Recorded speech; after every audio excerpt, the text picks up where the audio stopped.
Hello everybody, today we are going to discuss The Noble Nature by Ben Jonson. So Ben Jonson, as you can see, was born in 1572 and died in 1637. A 17th century poet and dramatist and considered only second to William Shakespeare. Was quite popular in his times and even today, and he actually popularized comedy of humors, and some of his plays are really quite popular even today. So they are like Volpone, Every Man in His Humor, Silent Woman. So these are some of his famous works. Also we cannot forget The Alchemist. Yes, the first one was by Ben Jonson. So all these, and apart from these, his lyrics, they too are widely popular and got international acclaim. So here today we are going to discuss his short lyric Noble Nature. So in this short lyric, he is actually trying to tell us that even a short life can be made meaningful. The meaningfulness of life doesn't depend on the long span of life, that if you have 100 years or 200 years of life, that your life will be meaningful and it will be good. He says not the longevity or length of life, rather the deeds we indulge in, they make our life better. Deeds are more important than the longevity, than the length of our life. So that is what he is stressing on here in this poem. And to explain this idea, he has taken two symbols from our nature, that is lily and oak. So through these two symbols, he is trying to explain the idea of meaningfulness, that how can be our life meaningful, or what can be done to make our life meaningful. So this is the basic idea that he is trying to convey here in this poem. So let's begin that how he conveys all this through this poem.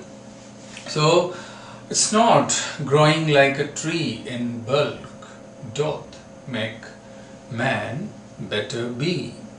So he's saying that it's not growing like a tree in bulk, that if you grow in bulk, bulk is size, so if you grow in size like a tree, a big bully type person, say well built person, just some 6 or 7 feet and quite healthy and quite monstrous, some such kind of person, if you be like that, it won't be that your life will be good or better. So it's not growing like a tree, that if you grow in size, if you grow in your shape and height, it won't make you a better person, it won't make you a better man.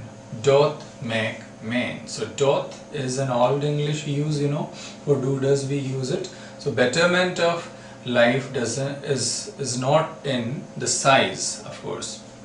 He says, or standing long an oak 300 years to fall a log at last, dry, bald and sere.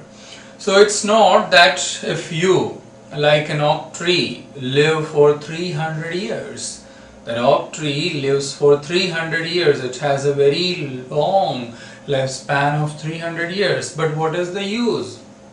Even after having such a long span of life, it's of no use to anybody. It stands tall and for long 300 years, and finally it falls down as log.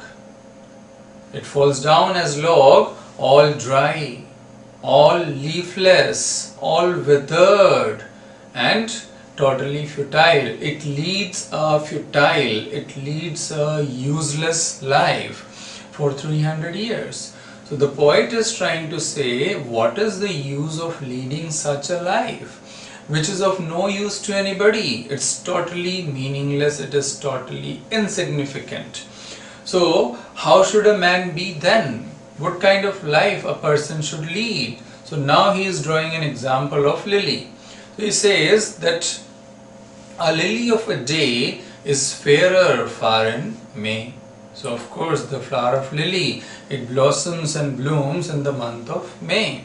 So he says that the flower of lily that comes up or that blooms in the month of May is quite fair, is quite beautiful, is really very beautiful to be looked at. And although it falls and dies that night, means it has a very short lifespan. It lives only for a day. It blooms and blossoms in the morning and it withers and droops and dies and wilts in the evening. Okay. The same day it goes, it passes away, it dies and just falls onto the ground. So the poet says that even it lives only for that short time, such a short period, but even in that short period it makes its life quite meaningful. Now how? Says it was the plant and flower of light. So what does that mean? Now here this has a figurative, a symbolic use here. This light, we can say even it is a pun. That light is, it lives or it lives only during day.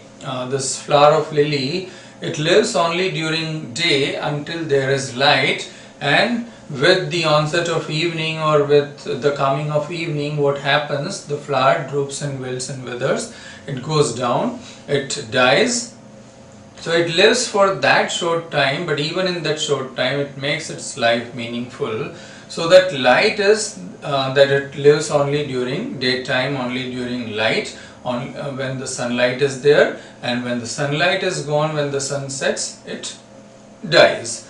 And the other thing is that even in that short period of time, or say in that short period, in that short life, it makes its life meaningful by providing joy to the onlookers with its beauty and fragrance. So this light is, we can say, a light of joy, a light of happiness, a light of hope and optimism that it provides to the onlookers or passers-by.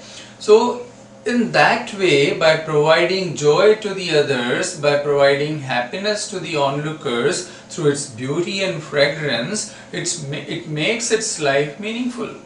So this is what we have to learn from lily, that whether we live only for a short period, but we should try to make that life quite meaningful. It should be for humanity, it should be for our fellow beings. We should at least do something for our compatriots. So that's what he means. And now in the last two lines he is saying that in small proportions we just beauty see, and in small measures life may perfect be. So yes, of course, that in small proportions we just beauty see, that we see beauty in small proportions. That means beautiful things, beautiful people, say noble men, nobility, noble deeds are found in small amounts. Definitely we see such things in very small amounts. They are quite rare to be found around us in this world. Such beautiful things and very noble things, they are really quite rare. Similarly, in small measures, in the same way, in small measures, that means by adopting or following or taking small steps in small measures, we can make our life quite meaningful. We can make our life really quite meaningful and beautiful. If we do small deeds of beauty, if we follow or take small steps to bring joy to others' life, to enlighten others, to do something for the betterment of our society and humanity. So if we do such things, such deeds and such acts, we can make our life meaningful, even if we live only for a short time. So that is what the meaningfulness of life depends on. and that's what the poet is trying to explain to us or to tell us. So if we really want to make our life meaningful, we should follow the path of lily flower and not of oak tree, because living like an oak is totally futile and insignificant and meaningless. Rather, if we live like a lily flower, even if we have short life, we can make our life meaningful. So that is the essence of meaningful life. The core of the crux of meaningfulness of life lies in our deeds and not in our lifespan. That's what the poet is trying to tell us, and I hope this poem is quite clear to you.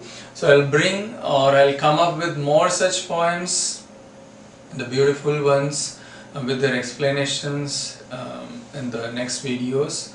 So till then, stay tuned, keep watching. Bye bye.